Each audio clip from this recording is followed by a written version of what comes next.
If people didn't feel fear, they wouldn't be able to protect themselves from legitimate threats. Fear is a vital response to physical and emotional danger that has been pivotal throughout human evolution, but especially in ancient times when men and women regularly face life or death situations. Today, stakes are lower, but while public speaking, elevators, and spiders don't present the same type of immediately dire consequences that faced early man, some individuals still develop extreme fight, flight, or freeze responses to specific objects or scenarios. The humans of today think that positive mindset towards different events or scenarios can make us respond better to them, but Stoics think otherwise. For Stoics, the ideal state of mind isn't necessarily trying to think positively, it's more a mental state of tranquility by cultivating a calm indifference towards one's circumstances. An effective way to do that is to not shun negative emotions and experiences, but to examine them up close instead. Stoics argue that most of us go through life with certain beliefs about what people, situations, events will make us feel sad, anxious, or angry.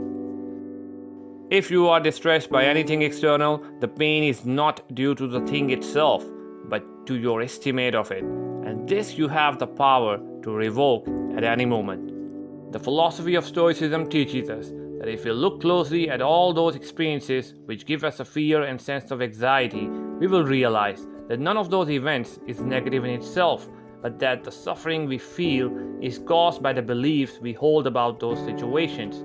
We perceive all such events negatively due to our belief that we cause ourselves a massive inconvenience.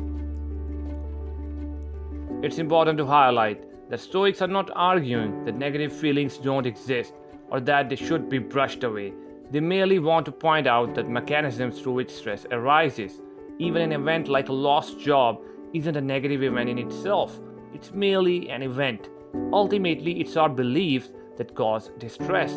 And with that, Stoics argue against thinking positively because ceaseless optimism about the future will only make you suffer a greater shock once that future doesn't occur.